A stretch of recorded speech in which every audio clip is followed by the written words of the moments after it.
नमस्कार मित्रांनो, टेक्निकल गुरु चॅनलमध्ये तुमचं पुन्हा एकदा सहर्ष स्वागत आहे. आज मी आपल्यासाठी एक खूप खास व्हिडिओ घेऊन आलेलो आहे, ज्यामध्ये मी PMAY बद्दल संपूर्ण माहिती देण्याचा पुरेपूर प्रयत्न केलेला आहे. यामध्ये प्रामुख्याने याची पात्रता अटी काय आहेत आणि कोण याचा लाभ घेऊ शकतात आणि कशा याचा लाभ मिळतो, या सर्व गोष्टी यामध्ये आपण कव्हर करण्याचा प्रयत्न केलेला आहे. आणि यामध्ये खूप बारीक बारीक टर्म्स कंडिशन लावण्यात आलेले आहेत. तर व्हिडिओचा कोणताही पार्ट स्किप करू नका, जेणेकरून तुम्हाला काही कन्फ्युजन राहील. तर संपूर्ण व्हिडिओ पहा, तरच तुम्हाला ही पूर्ण स्कीम कळणार आहे. आणि शिवाय एक दुसरी गोष्ट म्हणजे जी स्कीम आहे फक्त म्हाडासाठी नाहीये. तर तुम्ही प्रायव्हेट फ्लॅट घेणार असेल तरी तुम्हाला ही स्कीम ऍप्लिकेबल आहे. तुम्ही प्रायव्हेट फ्लॅट घेताना सुद्धा ही स्कीमचा यूज करू शकता आणि म्हाडामध्ये सुद्धा याचा फायदा होऊ शकतो. तर व्हिडिओला एंड पर्यंत जरूर पहा. आणि अशा महत्त्वपूर्ण व्हिडिओच्या अपडेट्स आपल्याला मिळत राहण्यासाठी अजून आपल्या चॅनल सबस्क्राईब केले नसेल तर प्लीज सबस्क्राईब करा आणि बेल आयकॉन हे बटन जरूर प्रेस करा, जेणेकरून तुम्हाला सर्व अपडेट्स वेळेवर मिळत राहतील. तर चला आपल्या व्हिडिओला स्टार्ट करूया.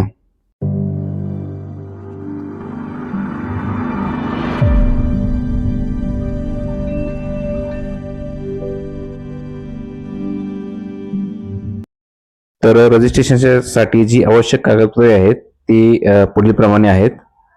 तर यामध्ये तुम्हाला सर्वप्रथम ऍप्लिकंटचे आधार कार्ड पाहिजे, ऍप्लिकंटचे पॅन कार्ड पाहिजे. त्यानंतर जे तुमचे फॅमिली मेंबर्स आहेत, उदाहरणार्थ तुमचे आई वडील किंवा तुमची मुलं, या सर्वांचे आधार कार्ड लागतील. शिवाय तुमचा जो उत्पन्नाचा दाखला आहे किंवा ITR किंवा फॉर्म 16 सुद्धा चालेल. नंतर ईमेल ID, मोबाईल नंबर तुमचा त्यासाठी आवश्यक असेल. त्यानंतर तुमचं जे ऑक्युपेशन आहे, म्हणजे जो तुम्ही त्या पोझिशनला नोकरी करता किंवा काय तुमचा धंदा काय काम असेल तर ते काय आहे ते पाहिजे, म्हणजे नोकरी किंवा व्यवसाय काय असेल ते. आणि तुमचं एज्युकेशन काय झालेलं आहे याची फक्त आपल्याला माहिती पाहिजे आहे. याचं कोणत्याही डॉक्युमेंटची आपल्याला गरज नाहीये. यानंतर तुम्ही तुमच्या प्रेझेंट ऍड्रेसचं पूर्ण तुमचा पाहिजे आणि तिथं तुम्ही किती वर्षापासून राहता ही सर्व माहिती आपल्याला द्यावी लागेल. त्यानंतर तुमचा परमनंट ऍड्रेस तुमचा गावाकडचा असेल तो, आणि शिवाय तुम्हाला जिथं फ्लॅट घेतलेला आहे मिळालेला आहे तो प्रॉपर्टी ऍड्रेस सुद्धा आपल्याला पाहिजे. आणि शिवाय तुम्ही कोणत्या कास्टशी बिलॉंग करता याची फक्त आपल्याला माहिती पाहिजे. यामध्ये फक्त इन्कम सर्टिफिकेट हे एकच डॉक्युमेंट आपल्याला आवश्यक असते, बाकी सर्व आपल्याला माहिती हवी असते. तर अशा पद्धतीने हे सर्व डॉक्युमेंट्स आहेत. तर पुढील माहिती आपण पाहूया. 2.0 ह्या स्कीमची संपूर्ण माहिती आपण पाहणार आहोत. संपूर्ण डिटेल माहिती आपण याची मिळवलेली आहे. तर व्हिडिओला एंड पर्यंत जरूर पहा, स्किप करू नका, म्हणजे तुम्हाला कोणताही पॉईंट मिस होणार नाही. त्यामुळे खूप बारीक बारीक पॉईंट्स आहेत जे तुम्हाला पूर्ण समजायला आवश्यक आहेत, की तुम्ही कशी ही जी स्कीम आहे ती अवेल करू शकता किंवा यामध्ये फायदा तुम्ही घेऊ शकता. आता PMAY ही जी स्कीम आहे ती सप्टेंबर 2024 मध्ये लॉन्च झालेली आहे. पुन्हा एकदा याच्या आधी सुद्धा तुम्हाला माहित आहे की PMAY योजना होती, त्यामध्ये फ्लॅट घेतल्यानंतर तुम्हाला सबसिडी भेटत होती किंवा बांधकामासाठी सबसिडी भेटत होती आणि ती डायरेक्ट तुमच्या अकाउंटमध्ये जमा व्हायची. आणि ही स्कीम सुद्धा त्या पद्धतीचीच आहे. तशीच ही स्कीम राबवण्यात येणार आहे त्याच पद्धतीने. आणि त्याचं रजिस्ट्रेशन जे आहे ते सप्टेंबर 2024 पासून चालू झालेलं आहे. आता तुम्ही म्हाडामध्ये जेव्हा तुम्ही फ्लॅट घेत असाल तर त्यावेळेला सुद्धा ही स्कीम त्यावेळेस तिथं सुद्धा ही ऍप्लिकेबल आहे. त्यामुळे या सुद्धा तुम्ही नक्की रजिस्ट्रेशन करून घ्या, तुम्हाला सुद्धा याचा फायदा होईल. आता याचे मुख्यत्वे 4 प्रकार आहेत या आता स्कीम मध्ये, ते आपण पाहूया. हे आता तुम्ही पाहू शकता वेबसाईटचं आपलं होम पेज आहे. आता यामध्ये ते पहिले जे 4 टाईप आहेत ते आपण पाहूया कसे आहेत.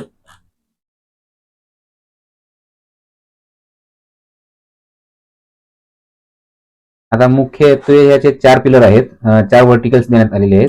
यामध्ये पहिला जो प्रकार आहे तो इथे तुम्ही पाहू शकता स्क्रीनवर, की बेनिफिशियरी लेड कन्स्ट्रक्शन, म्हणजे BLC ही एक व्हर्टिकल आहे यामध्ये, की ज्यामध्ये तुम्ही तुमच्या स्वतःच्या जागेमध्ये जर घर कन्स्ट्रक्शन करत असाल तर तुम्हाला गव्हर्नमेंट कडून PMAY ही सबसिडी मिळेल आणि ती जवळपास 2.5 लाखाच्या आसपास असणार आहे, जी तुम्हाला डायरेक्ट तुमच्या अकाउंटमध्ये होम लोनच्या अकाउंटमध्ये ट्रान्सफर करण्यात येईल.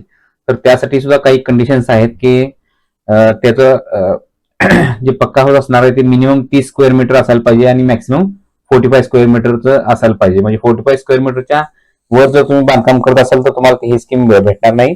तर त्याच्या आतमध्ये तुम्हाला हे कन्स्ट्रक्शन करायचं आहे गावामध्ये किंवा जिथे तुम्ही अर्बन मध्ये, गावामध्ये नाही, अर्बन एरियामध्ये फक्त ही स्कीम आहे. तर खेड्यामध्ये ही स्कीम सध्या नाहीये, फक्त अर्बन एरियामध्ये ही स्कीम ऍप्लिकेबल आहे.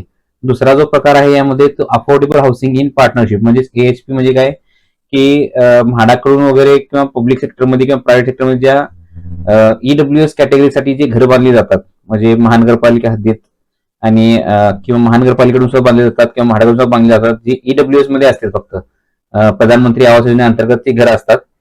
त्यासाठी ज्यांचा कार्पेट एरिया 30 ते 45 स्क्वेअर मीटर असतो, त्याच घरांसाठी फक्त ही स्कीम आहे. यामध्ये सुद्धा तुम्हाला जवळजवळ 2.5 लाख रुपये भेटतात. आणि म्हाडाकडून सुद्धा बरंच हे आहे की तुम्ही पीएमआय रजिस्टर असाल तर तुम्हाला तिथे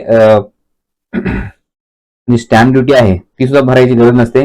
फक्त तुम्हाला 1,000 रुपये स्टॅम्प ड्युटी नाममात्र भरावी लागते आणि तुमचं ते सुद्धा पैसे तुमचे वाचतात. म्हणजे ते 2.5 लाख आणि स्टॅम्प ड्युटी जवळजवळ 1 लाख 1.5 लाख असे तुमचे 4 लाखापर्यंत त्याचा फायदा तुम्हाला यामध्ये मिळू शकतो एएचपी मध्ये.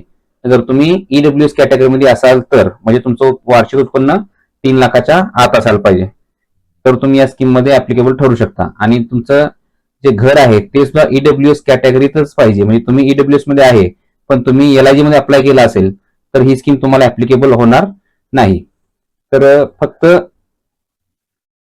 ईडब्ल्यूएस कॅटेगरीमध्ये असून ईडब्ल्यूएस कॅटेगरीमध्ये अप्लाय केले किंवा पीएमएवाय योजनेमध्ये अप्लाय केलं तरच तुम्हाला ही स्कीम लागू होते. तिसरी जी स्कीम आहे ती अफोर्डेबल रेंटल हाऊसिंग, म्हणजे जे लोक स्वतःचं घर घेऊ शकत नाहीत अशा लोकांसाठी ही स्कीम आहे की त्यांना भाड्याने घरं दिली जातात. आता याच्याबद्दल काही जास्त गरज नाहीये. आणि चौथा जो प्रकार आहे हा महत्वाचा सर्वात प्रकार आहे, हा सर्वांना अप्लिकेबल असतो. यामध्ये 3 कॅटेगरी करण्यात आलेली आहेत, ईडब्ल्यूएस, एलआयजी आणि एमआयजी. म्हणजेच ईडब्ल्यूएस साठी 3 लाख 3 लाखाच्या आत उत्पन्न असायला पाहिजे, एलआयजी म्हणजे 6 लाखाच्या आत आणि एमआयजी म्हणजे 9 लाखाच्या आत. म्हणजे टोटल उत्पन्न जे तुमचं आहे 9 लाखाच्या आत असेल तर तुम्ही या स्कीम मध्ये पार्टिसिपेट करू शकता. यामध्ये तुम्हाला जवळपास 1.8 लाख 1,80,000 तुम्हाला यामध्ये बेनिफिट मिळणार आहे, सबसिडी मिळणार आहे गव्हर्नमेंट कडून. तर ही स्कीम आहे ती सर्वांना जवळपास अप्लिकेबल असते आणि ही फ्लॅट साठी असते शक्यतो. जे तुम्ही कोणत्याही, म्हणजे तुम्ही म्हाडामध्ये घ्या, तुम्ही प्रायव्हेट मध्ये घ्या, कुठेही तुम्ही अगर फ्लॅट घेत असाल आणि तुमचं उत्पन्न 9 लाखाच्या आत असेल तर तुम्ही या स्कीमला अवेल करू शकता पीएमआयचं रजिस्ट्रेशन करून. पीएमआयचं रजिस्ट्रेशन करून तुम्हाला फक्त बँकेमध्ये डॉक्युमेंट जमा केले तर बँक पुढची प्रोसेस करते आणि तुम्हाला याची सबसिडीची अमाऊंट जी आहे ती तुमच्या डायरेक्ट प्रिन्सिपल अमाऊंट मधून मायनस केली जाते. म्हणजे 1,80,000 तुमच्या प्रिन्सिपल मध्ये डायरेक्ट जमा होतात आणि तुमचा ईएमआय वगैरे कमी होतो आणि तुम्हाला त्याचे फायदे होतात. तर अशा पद्धतीने हे 4 प्रकार मुख्यत्वे आहेत. आता आपण याचे इलिजिबिलिटी क्रायटेरिया काय आहेत तो पाहूया. आता आपण जो 4 नंबरचा पिलर पाहिला होता, व्हर्टिकल पाहिला होता, ISS म्हणजे इंटरेस्ट सबसिडी स्कीम, यासाठी जी इलिजिबिलिटी आहे त्या संदर्भात आपण आता पाहणार आहोत. की कारण हाच जो क्रायटेरिया आहे तो जास्तीत जास्त लोकांना ऍप्लिकेबल असतो, म्हणून याची आपण इलिजिबिलिटी कशी आहे ते पाहूया. आता याचा पहिला जो इलिजिबिलिटी पॉईंट आहे तो म्हणजे तुमचं पूर्ण इंडियामध्ये कुठेही पक्क घर नसायला पाहिजे. म्हणजे तुमच्या नावावर, तुमच्या पत्नीच्या नावावर किंवा तुमच्या अविवाहित मुलांच्या नावावर, म्हणजे ती मुलगा असू शकते किंवा मुलगी पण असू शकते, त्यांच्या कुणाच्या ही नावावर पक्क घर नसायला पाहिजे. आता पक्क घर म्हणजे नेमकं काय की जे घर तुम्ही तिन्ही सीझन मध्ये तुमचं आहे असं राहतं, म्हणजे हिवाळा, पावसाळा, उन्हाळा तिन्ही सीझन मध्ये हे टिकून राहतं, त्याला पक्क घर म्हटलं जातं यांच्या व्याख्येनुसार. तर ते फक्त तुमच्या नावावर नसायला पाहिजे. दुसरा क्रायटेरिया म्हणजे तुम्ही जी होम लोन घेतलेलं असेल किंवा जे होम लोन तुमचं सँक्शन झालेलं आहे ते 1 सप्टेंबर 2024च्या नंतरचं पाहिजे किंवा 1 सप्टेंबर 2024 वा चालेल किंवा त्यानंतरच पाहिजे. म्हणजेच ही स्कीम ज्यावेळी लॉन्च झालेली आहे त्याच्या आधी जे घर तुम्ही होम लोन घेतलं त्याला हे ऍप्लिकेबल नसणार आहे. तर 1 सप्टेंबर 2024 नंतर जर तुमचं होम लोन सँक्शन झालेलं असेल तर तुम्ही या स्कीम मध्ये पात्र असाल. त्यानंतर जो तिसरा पॉईंट आहे यामध्ये की तुमचा जो घराचा कार्पेट एरिया असणार आहे तो 120 स्क्वेअर मीटर पेक्षा जास्त नसायला पाहिजे. म्हणजेच 1291 स्क्वेअर फूट पेक्षा जास्त कार्पेट एरिया तुमचा नसायला पाहिजे. त्याच्या आतमध्ये तुमचा असेल तर तुम्ही या स्कीमसाठी ऍप्लिकेबल असतात. त्यानंतर इलिजिबिलिटीचा चौथा जो पॉईंट आहे तो म्हणजे जो तुम्ही फ्लॅट घेणार आहे त्याची मॅक्सिमम व्हॅल्यू जी आहे ती 35 लाखाच्या वर नसायला पाहिजे. म्हणजे 35 लाखाच्या वर अगर तुम्ही घर घेत असाल तर तुम्ही तसे ऍप्लिकेबल नसणार आहे. तुमची ती जी व्हॅल्यू आहे ती 35 लाखाच्या आतमध्ये पाहिजे. आणि दुसरी त्यात कंडिशन अशी आहे की जरी ती घराची व्हॅल्यू 35 लाख असली तरी तुमची लोन अमाऊंट ही 25 लाखाच्या वर नसायला पाहिजे. म्हणजे काय की समजा 35 लाखात तुम्ही घर घेत असाल तर तुम्ही 10 लाख रुपये विदाऊट लोन भरावे लागतील आणि 25 लाखच तुम्हाला होम लोन करावं लागेल तरच तुम्ही या स्कीमसाठी इलिजिबल असणार आहे. आणि त्यामध्ये पण दुसरी एक कंडिशन अशी आहे, तिसरी एक कंडिशन त्यामध्ये की तुम्ही मिनिमम 8 लाख तरी यामध्ये लोन करायला पाहिजे होम लोन, तर तुम्ही या स्कीम मध्ये एलिजिबल राहात. अगर 8 लाखाच्या पेक्षा कमी केलं तर तुम्हाला स्कीम भेटणार, पण तुम्हाला जी स्कीमची आहे पूर्ण अमाऊंट नाही भेटणार. म्हणजेच 1.8 लाख न भेटता तुम्हाला थोडेसे कमी पैसे भेटू शकतात, पण तुम्हाला ही स्कीम लागेल. पण पूर्ण बेनिफिट घ्यायचं असेल तर तुम्हाला मिनिमम 8 लाख तर लोन घ्यावंच लागेल.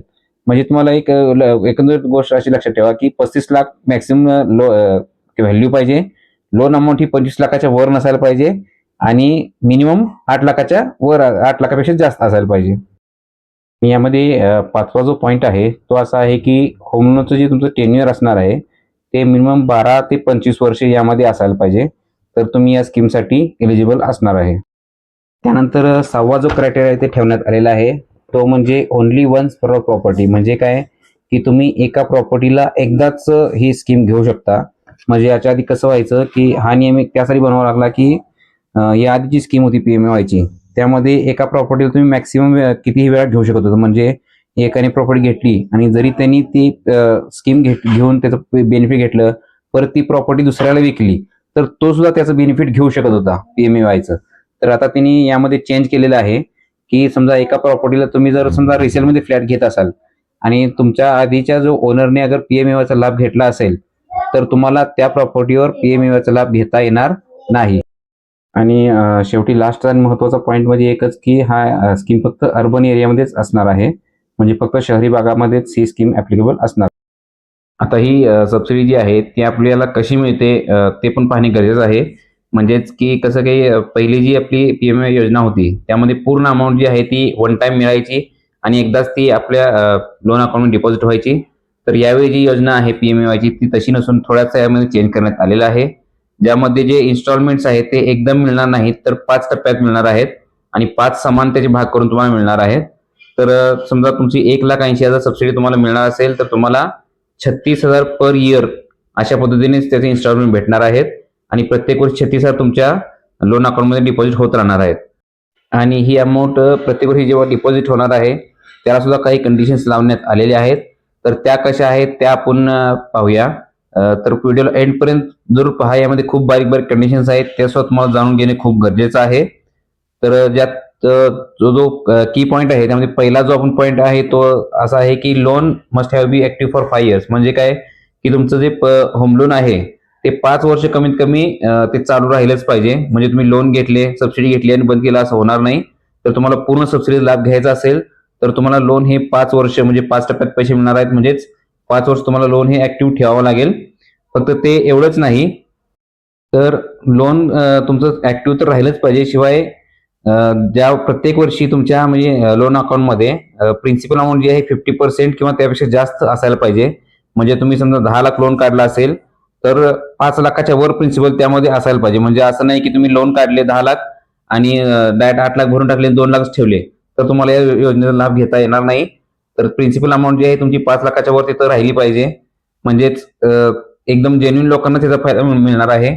जे लोक फक्त योजनेचा लाभ घेण्यासाठी जे लोन करणार असतील तर त्यांना याचा फायदा घेता येणार नाहीये. फक्त जेन्युइन लोकांना त्याचा फक्त फायदा घेता येणार आहे. आणि तिसरी कंडिशन त्या अशी लावलेली आहे की समजा तुम्ही एका बँकेत लोन केलं सुरुवातीला 1-2 वर्ष तुम्हाला PMAYचे हप्ते सुद्धा मिळाले आणि तुम्हाला वाटले की आता बॅलन्स ट्रान्सफर म्हणजे काय दुसऱ्या बँकेमध्ये आपण ट्रान्सफर करूया जिथं इंटरेस्ट रेट कमी असेल, तर त्या कंडिशनला सुद्धा तुम्हाला ही स्कीम लागू होणार नाही.